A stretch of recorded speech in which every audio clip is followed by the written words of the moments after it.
It's the day 2 of ICEM 2019, and we have lots of visitors coming to the conference and as well as the on-air interview.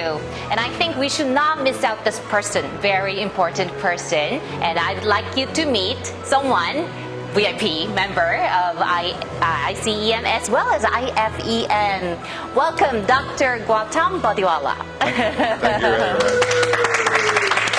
Yes. Thank you.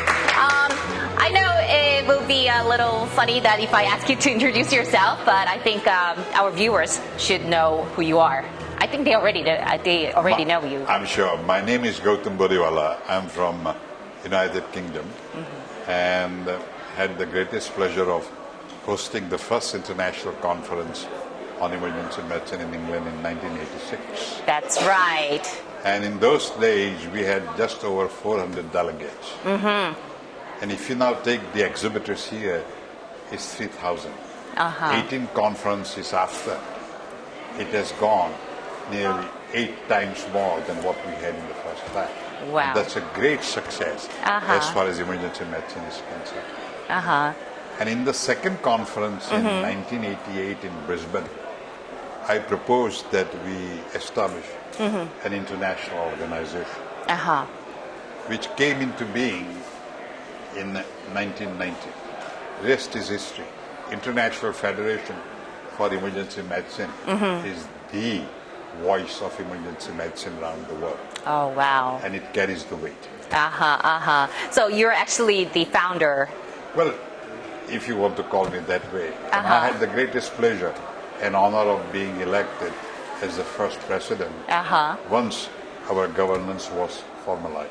Yes, you have mentioned that it has grown, completely. But what will be the main difference between, back then at the first conference and now in 2019? The first conference was basically organized by 4 founding members from United Kingdom, USA, Canada, and Australasia.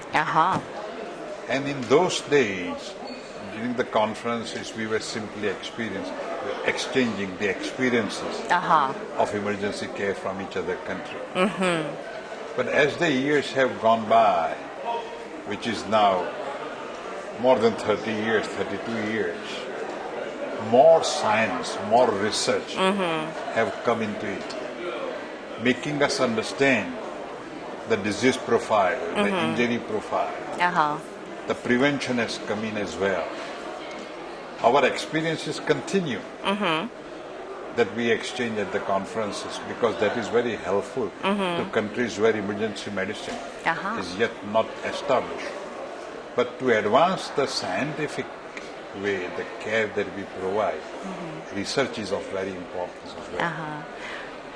I would also like to ask the major difference between, or actually back in UK, when you started at the first conference, and maybe at the present stage, what would be the most change that happened in emergency medicine?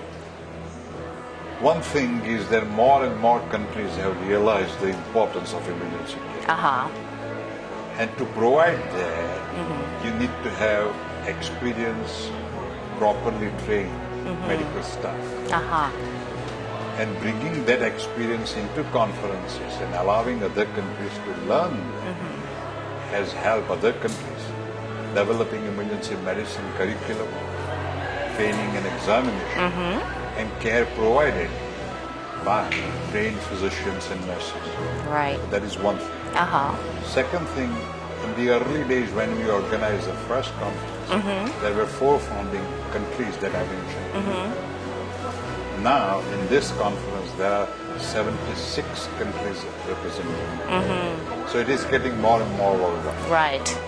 As I mentioned to you earlier on, 8 times more delegates are coming. Wow. So we are bringing in more experience, more science, more networking, better understanding of emergency care into the world. Yes, I totally agree. Is there any special message for our viewers and also people who couldn't actually join our conference? Well, it's unfortunate that some of those who would like to come and have not been able to come, and I can understand.